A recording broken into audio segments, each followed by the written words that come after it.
Assalamualaikum warahmatullahi wabarakatuh.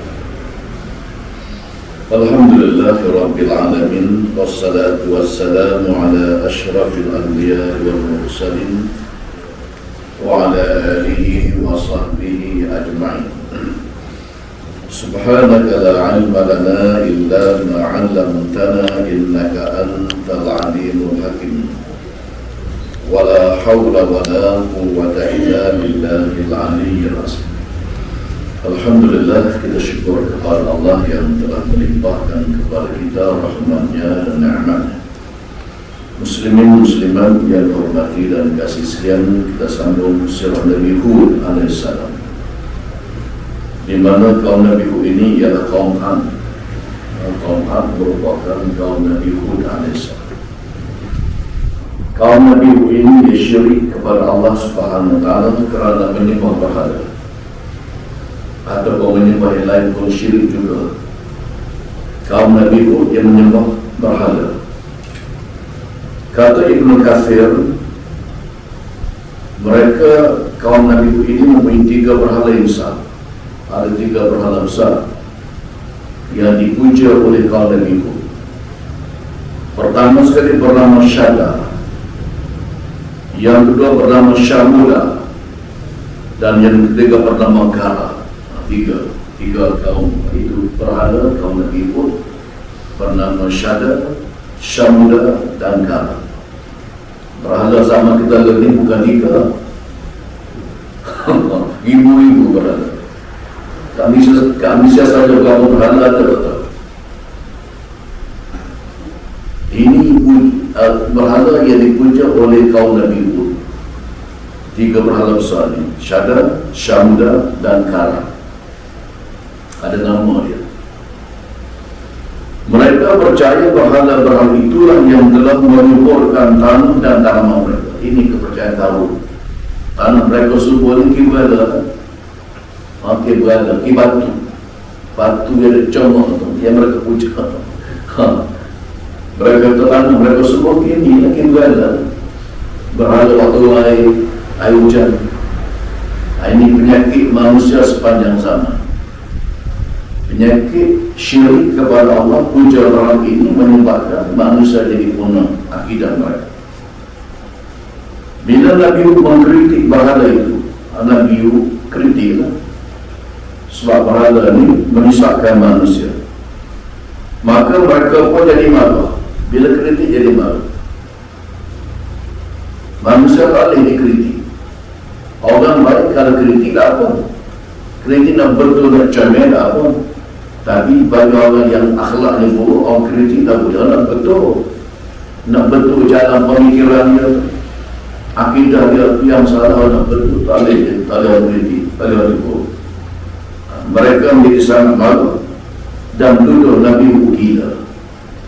Memanglah Nabi-Nabi itu tuduh gila, tuduh tukang sihir, macam-macam tuduh pembawa ajaran sesat macam-macam Nabi ini. Sampailah ke zaman Nabi Muhammad sallallahu alaihi wasallam. Sampai pada Nabi Muhammad sallallahu alaihi wasallam. Dan dinyatakan ini dalam surah Hud ayat 53 sampai ayat 54. Dituduh Nabi Hud ini sebagai orang gila. Padahal Nabi ini diutuskan oleh Allah ke muka bumi, membawa risalah, membawa ajaran daripada Allah Subhanahu wa taala. Kaum Ad menuduh Nabi Hud menjadi gila kerana telah disumpah oleh berhala-berhala yang mereka sembah. Jadi mereka kata Nabi Hud ini jadi gila dah. Berhala mereka semua tersumpah. Nabi Hud jadi gila dah. Itu tuduhan mereka. Pada Nabi Hud ini tidak gila. Nabi Hud ini waras akal fikirannya, mengajak kaumnya beriman kepada Allah Subhanahu wa taala. Sebenarnya kaum Ad yang menyembah berhala itulah yang gila, kerana pemikiran mereka kacau. Allah yang pemikiran dah betul-betul gila. Kalau pemikiran dah betul tak betul, tak gila. Jadi bila sebuah patung berhala itu gila, batu yang dibuat dengan tangan sendiri, berhala itu dibuat dengan tangan sendiri, ditaruh dengan tangan sendiri berhala, itulah sebenarnya orang gila. Bila tak dah betul, Itu logik kita. Tapi dituduh Nabi yang kita. Kata Profesor Dr. Hamka, begitulah sifat pemikiran orang-orang musyrik di sepanjang zaman. Jadi bukan saja berlaku di zaman kaum Nabi, di zaman-zaman yang lain pun begitu juga, di zaman kita pun begitu juga. Orang yang puja berhala ini, ya semua berhala, itulah sebenarnya pemikiran mereka itu dah betul lah. Dah betul lah. Berhala itu mereka buat dengan tangan mereka sendiri. Mereka ukir dengan tangan mereka. Kemudian mereka suka. Nabi pernah kata, boleh tak cakap itu? Cakap tak boleh, tak buka mulut tak boleh. Tak boleh nak kena kuih tak boleh. Tak kau tu lah yang dipuja dan semua oleh manusia. Dah gila. Gila lah tadi. Menyembah yang beku, yang kaku, yang tak gerak. Kalau gerak beritahu kira sikit, ni dah tak gerak sangat. Dah gerak batu. Nabi Hud diangkat menjadi Rasul ketika baginda berusia 40 tahun. Nabi Muhammad pun 40 tahun juga. Nabi Muhammad pun 40 tahun juga. Nabi Isa waskin. Pada masa diangkat menjadi Rasul itu, diriwayatkan kaum Ad berjumlah kira-kira 700 ribu orang. 700 ribu orang kalau mana dengan 2 orang? Tak pasti dorong. Kuat dengan saja. Pada lebih. Maknanya kaum Nabi Hud ini pada waktu itu lebih ramai daripada penduduk Kuala Terengganu. Kuala Terengganu. 700 ribu orang kira-kira.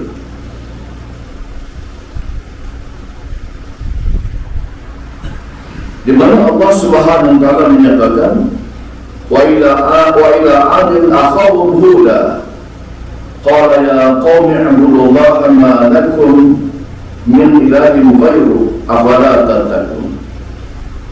Dan kepada kaum Ad kami utuskan saudara mereka Nabi Hud alaihissalam. Maka Nabi Hud berkata, wahai kaumku, sembahlah kamu akan Allah. Tidak ada Tuhan bagi kamu selain daripadanya. Oleh itu kata Nabi Hud, tidakkah kamu mau bertakwa kepada, tidakkah kamu mau bertakwa kepadanya? Nabi Hud mengajak kaumnya supaya menyembah Allah, jangan sembah patung berhala. Nabi Hud mengajak kaumnya bertakwa kepada Allah, jangan takut kepada yang lain, benar takut kepada Allah Subhanahu wa taala. Kaum Ad suka melakukan kezaliman sesama manusia. Buat zalim ini sepanjang zaman, sampai ke zaman kita ini. Buat zalim kepada sesama manusia, buat zalim kepada binatang, sampai ke zaman kita lalu. Jadi kaum Nabi Hud ini di antara kaum yang suka buat zalim. Mereka merompok dan menyambung siapa saja yang masuk di kampung mereka dikopok. Mana-mana pedagang yang pergi tempat mereka, di kampung mereka lopok lalu. Bukan setakat lopok, mereka menyeksakan orang yang mereka rompok itu. Kalau setakat lopok tentang kira lagi, minta. Dia buat kenanya, dia menyeksakan orang yang dirompoknya itu dengan kejam. Wa idza batashtum jabari. Dan bila kamu memukul atau menyeksa, kamu melakukan yang demikian dengan kejam bengis. Dia lakukan dengan kejam dengan bengis. Dia buat nyanyian. Orang itu dalam kampung ni dia rompok barang-barang dagangan. Lepas tu dia buat nyanyian, dia zalim. Dia melakukan kezaliman kepada mangsa-mangsa yang dirompok itu. Bukan setakat rompok lah. Memang rompok tu kerja dia. Kalau pencuri, dia ambil senyap-senyap bawa naik atas rumah, dia ambil senyap-senyap tu tak tahu kadang-kadang itu pencuri. Hukuman pada pencuri lebih ringan berbanding dengan perampok. Perampok dia lain. Perampok ni depan tuan-tuan dia ambil barang. Dia ambil mak depan barang tuan dia. Lepas tu dia kerak tangan tuan dia. Dia korek muka. Sebagaimana berlaku satu tiga di Pasir Mahlan. Dia naik rokok atas sebuah rumah orang-orang kaya itu. Dia ambil barang tu depan tuan-tuan dia. Depan dia tahu pipi anak perempuan tuan rumah. Dia tahu dia pipi. anak perempuan kau berlaku di Pasir Mak beberapa tahun lalu dekat Pasir Putih kan. Dia nak cuci yang dijaga perempuan jadi buang-buang payah nanti dekat je. Itu berlaku. Itu kelompok ni bukan sekadar yang dicuri dan dibangun, tapi dibuat zalim pula kepada mereka yang jadi mangsa. Dalam mentafsirkan surah Asy-Syu'ara ayat yang ke-130, wa idza bakashtun jabarin, kata Profesor Dr. Hamka, orang yang jiwanya tidak berisi dengan iman, orang iman dalam hati dia, dalam jiwa dia, berbangga dengan kekayaan dan tidak ada perasaan belah kasihan pada orang. Orang yang tak ada dalam jiwa, tidak ada kemanusiaan, dia tak ada perasaan belah kasihan pada siapa-siapa. Dia rasa dia dipukul, tak rasa nak khianat, rasa nak sembelih. Bukan saya kepada manusia, kepada binatang pun begitu. Mereka hanya memburu keuntungan dan kemewahan semata-mata tanpa mempedulikan hal-hal. Bagi mereka hal gini-gini, dia kira nak kaya, nak senang. Tak duli dah hal-hal, tak duli dah buat jahat pada sesiapa pun, dia kira dia nak senang, dia nak hidup mewah atas muka bumi. Walaupun tak masa pijak orang lain, walaupun terpaksa buat kezaliman pada orang lain. Jika ada peluang untuk membalas dendam, mereka lakukan dengan kejam tanpa kemanusiaan. Ini perbuatan dendam ini ialah akhlak mazmumah. Bila dia sakit hati pada orang, dia nak balas dendam. Sifat suka balas dendam ini ialah sifat jahiliyah. Sifat suka balas dendam ini ialah akhlak mazmumah, akhlak yang sangat buruk, akhlak yang sangat kotor. Dan bila benar dapat balas dendam, dia balas dengan sebalah-balahnya. Dia buat nyanyi sungguh, dia buat zalim sungguh. Orang-orang Yahudi juga melakukan demikian, suka balas dendam kepada musuh-musuh mereka. Ini di dalam penjara Israel ini. Berapa lama orang Palestin yang kena penjara? Penjara Israel ini teruk. Penjara Israel, penjara negara Arab lain pun teruk juga. Dia lakukan kezaliman. Antaranya jalan tabaku disuruh bantuan jalan tabaku. Dia tokek kulit dengan pisau. Dia pisau pipi tu. Dia tak buat dengan berat. Dia tokek sakit. Cara dia menyeksa mangsa-mangsa dia. Kaum Ad mempunyai kekuatan fizikal dan mereka membina bangunan yang besar dan kukuh. Tubuh mereka ni besar-besar molek. Orang kaum Ad ni tegak-tegak molek, tubuh mereka besar molek.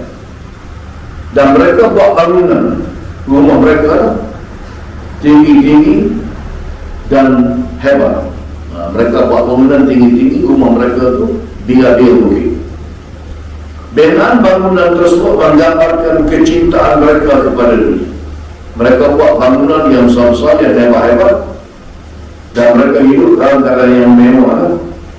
Itu merupakan satu sifat dari kalangan kaum Nabi Hud alaihissalam ini. Sebagaimana yang Allah sebut dalam surah Asy-Syu'ara ayat yang ke-189. Buat bangunan yang tinggi-tinggi, bangunan yang kukuh-kukuh, dan kemudian mereka buat pula pagar-pagar yang kuat, pagar-pagar yang kukuh, benteng lah, pagar yang kukuh. Bangunan mereka telah dihancurkan oleh Allah Subhanahu wa taala kerana kekufuran mereka dan kejahatan mereka yang melampaui batas. Bangunan mereka itu kukuh, kuat, batu. Tetapi Allah hancurkan bangunan mereka itu kerana mereka ini kufur kepada Allah, kerana mereka ini jahat. Mereka menentang Nabi Hud alaihissalam yang datang untuk menyelamatkan mereka daripada kesesatan. Nabi Hud Allah hantar ke muka bumi kepada kaum Ad ini nak selamat mereka, supaya mereka tidak sesat, supaya mereka tidak jadi punah. Tetapi mereka lawan Nabi Hud, mereka tentang Nabi Hud. Allah Subhanahu wa taala menyebut dalam surah Asy-Syu'ara ayat yang ke-39, fakadzabu fa'ahlaknahum inna fi dzalika la'ayah wa ma kana aktsaruhum mu'minin. Akhirnya mereka mendustakan Rasul itu, mereka mendustakan Nabi Hud. Lalu kami binasakan mereka, Allah hancurkan mereka, Allah binasakan mereka. Sesungguhnya pada peristiwa yang demikian terdapat satu tanda yang membuktikan kekuasaan Allah, dan pada itu kebanyakan mereka tidak juga mahu menerima. Jadi Allah itu nak tunjuk kuasanya. Sampai sangat kaum A itu Allah hancurkan bangunan-bangunan mereka dengan gempa bumi.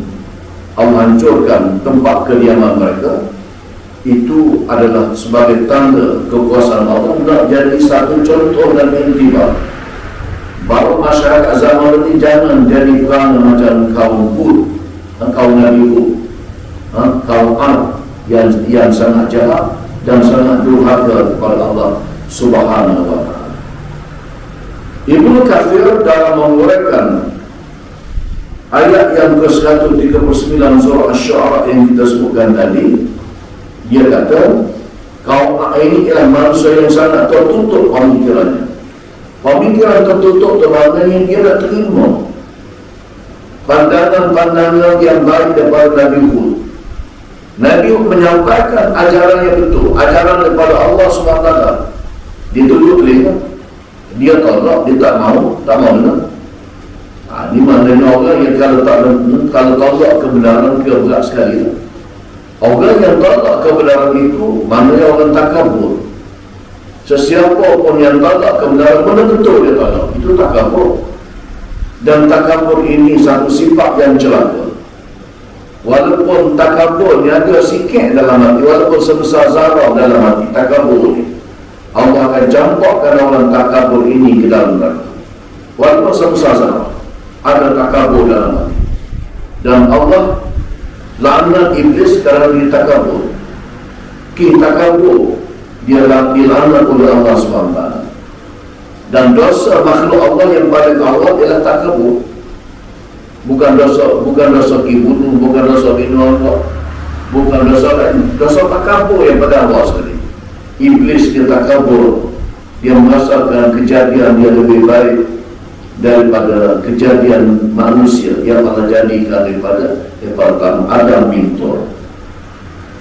Allah jadikan Adam daripada tanah, dia tak mau sembah, dia tak mau sujud kepada Nabi Adam kerana dia merasakan kejadian lebih baik. Allah jadikan iblis itu daripada api, Allah jadikan jin itu daripada api. Pada malam Isra dan Mi'raj, ketika Nabi dibawa oleh Jibril AS daripada Masjidil Haram di Mekah, mula-mula sekali dia ikut Nabi ialah jin Afri. Dia kejar Nabi, tung kejar Nabi di belakang. Bau api, tung macam Ali Sokar, bau api dan nyalakan dalam stadium. Stadium mana-mana, kita pun gitu juga. Sama-sama dulu di Rom, di Itali. Atlet ini dia lagi bawa api dan dinyalakan api dalam stadium. Pakaran itu pun gitu lah. Jadi api ini dipuja oleh orang-orang Majusi. Mereka menyembah api. Mereka menyembah api.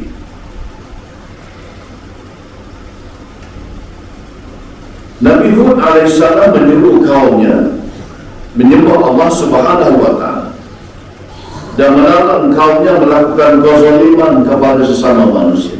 Jangan bunuh sesama manusia, jangan buat zalim kepada sesama manusia.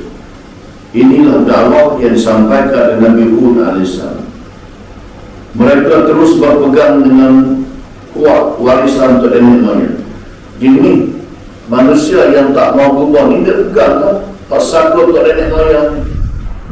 Kalau orang Negeri Sembilan, masyarakat Minangkabau di Negeri Sembilan, orang Negeri Sembilan kebanyakan orang Minangkabau Sumatera. Antara yang dipegang oleh mereka ialah adat Minangkabau. Adat Minangkabau ni bagi saka ni tak ikut cara Islam.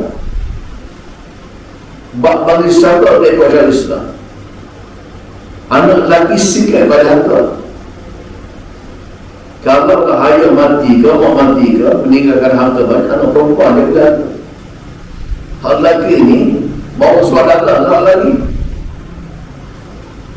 Itu kan. Harta banyak boleh pada anak perempuan. Itu agak minam kawah. Agak berpatih di balik dia sebenarnya. Pegang pada atas. Masyarakat yang berpegang pada atas, kalau ada tu selaras dengan hukum, tak apa.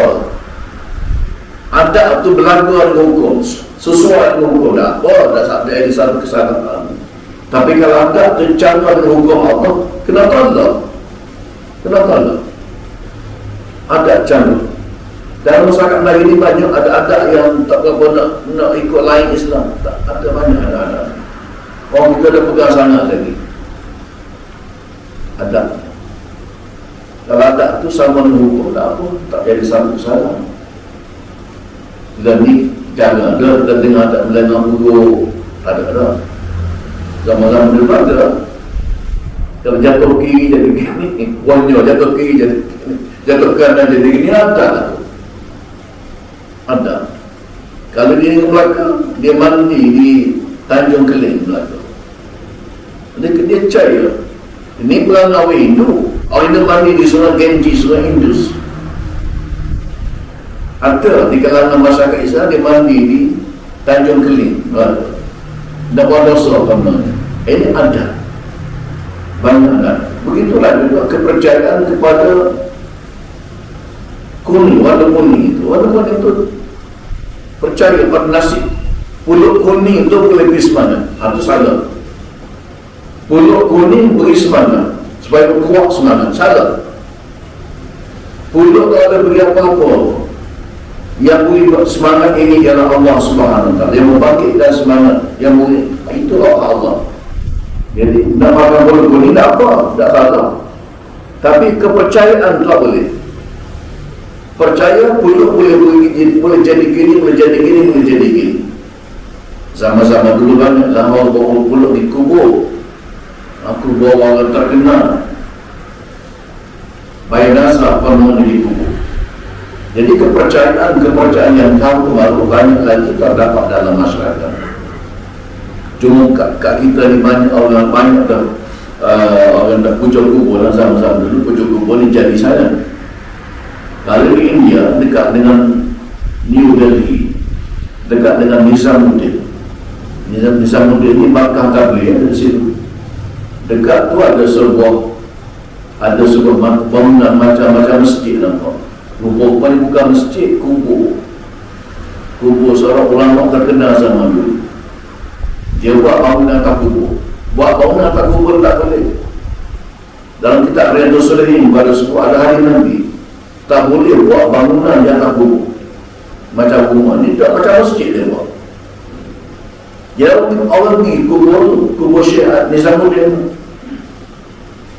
Sebahagiannya diminta supaya yang berniaga, supaya maju dalam perniagaan. Yang tak boleh anak supaya dapat anak. Macam-macam kalau kita mereka. Jadi dipuja pada kubur tak boleh. Ziarah kubur tak apa. Sebab ziarah kubur ni boleh kita dapat kesedaran kita ni. Bila tengok kata lisan pun boleh memberi motivasi dah ingat pada mati. Tapi kalau di kubur tu dengan tujuan dipuja kubur, itu tak boleh. Allah Subhanahu Wa Taala berfirman, wa ila 'adin akhahum Huda qala ya qaumi ibudullaha ma lakum min ilahin ghayruhu afala tattaqun. Surah Al-A'raf ayat yang ke-65. Dan kepada kaum 'Ad kami utuskan saudara mereka, itu Nabi Hud alaihissalam. Lalu Nabi Hud berkata, wahai kaumku, sembahlah kamu akan Allah. Kata Nabi Hud kepada kaumnya, hendaklah kamu menyembah Allah Subhanahu Wa Taala. Sebenarnya tidak ada Tuhan lagi, tidak ada Tuhan bagi kamu selain Padanya. Allah adalah Tuhan kita. Tak ada Tuhan yang lain. Oleh kerana itu, tidaklah kamu mahu bertakwa kepada Dia. Kenapa kamu tidak mahu bertakwa kepada Allah? Kenapa kamu sembah yang lain daripada Allah? Patung-patung kepada Allah?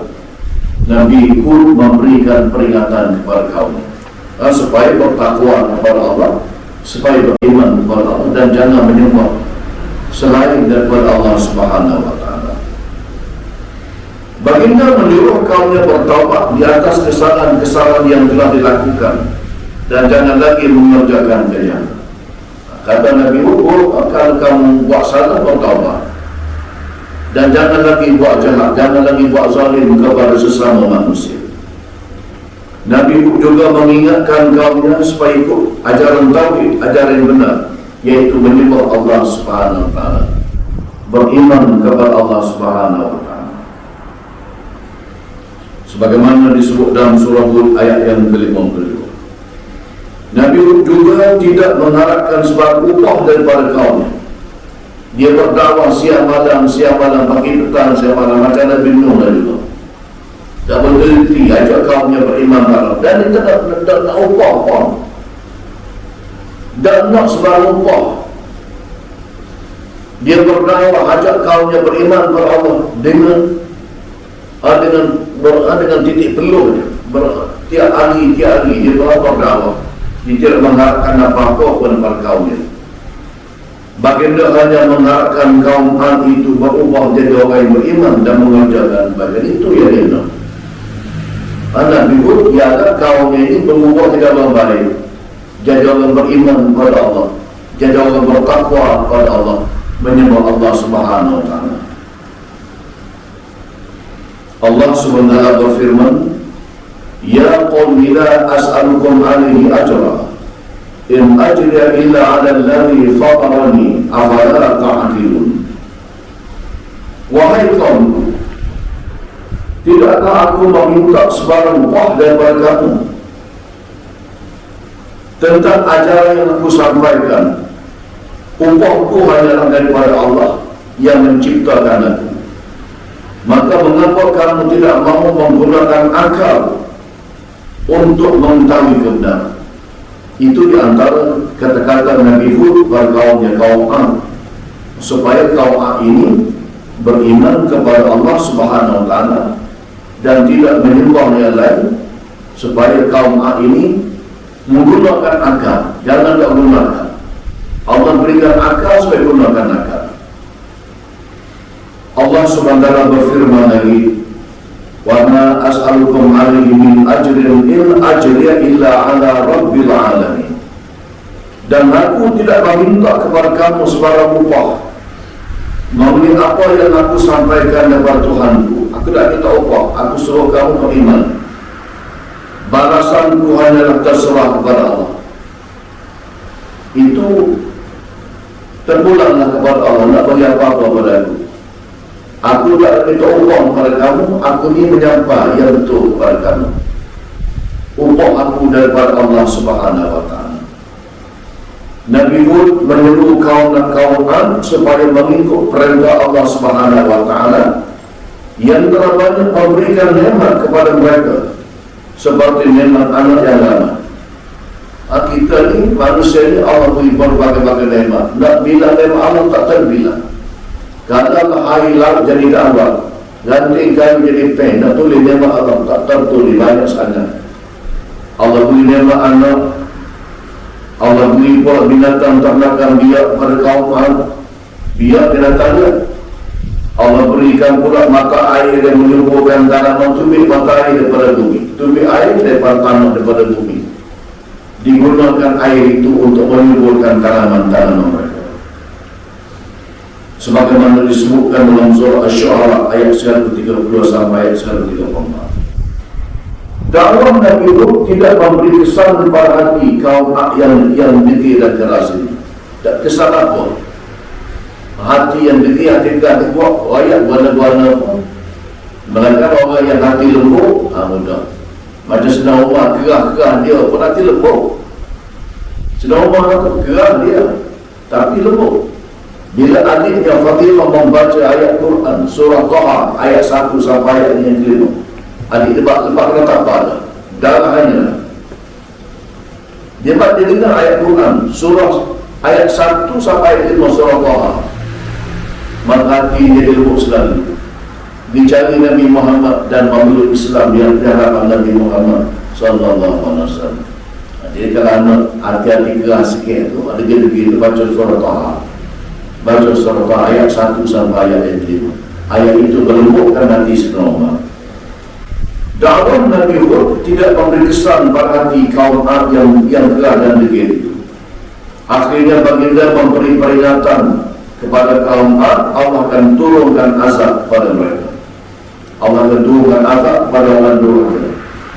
Bagaimanapun mereka dengan angkuh, dengan sombong menyatakan peringatan Nabi Hud itu adalah perkara biasa, dan mereka menolak, mereka menolak, dan mereka kata tak akan kena azab.